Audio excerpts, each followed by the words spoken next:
Les conseils scolaires dans l'échantillon ont utilisé près de 5300 portables entre 2010 et 2020.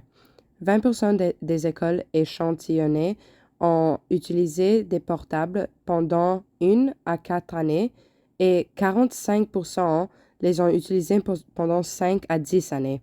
Les portables ne sont pas une solution, mais un symptôme du surpeuplement.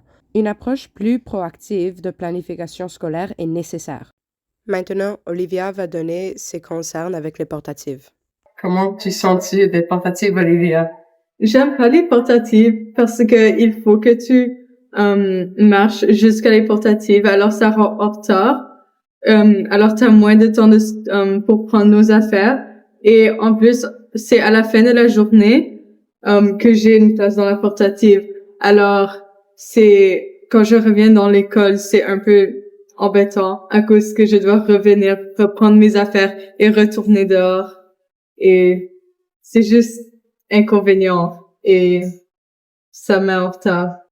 Oui, beaucoup d'élèves ont des concerns avec comment venir de l'école aux portatives et aussi de venir de portatives à l'école sans être en retard pour leur prochaine classe. On se rend bien compte qu'aujourd'hui, il y a beaucoup de portatives dans chaque école. La plupart d'adolescents peuvent dire qu'ils ont au moins 1 ou 2 portatives dans leur école. Mais comment est-ce que les portatives vous affectent comme un enseignant?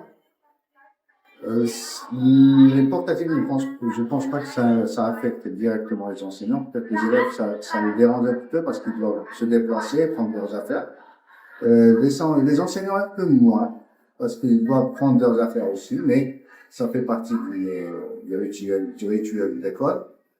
Et je dirais qu'une école en grandissant, elle doit avoir des portatives.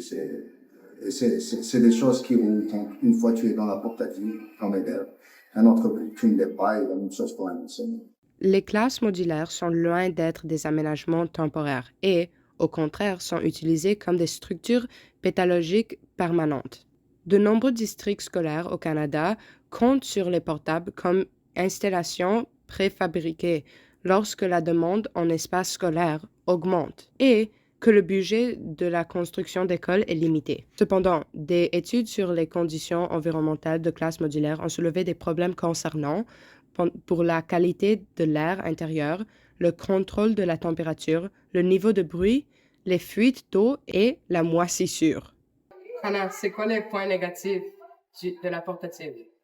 Euh, pour moi, les les deux seuls points négatifs d'avoir cours au portatif, c'est d'avoir plus de chances d'être en retard en cours parce que c'est un peu loin et qu'on doit beaucoup marcher. Et le fait de marcher dans le froid en hiver.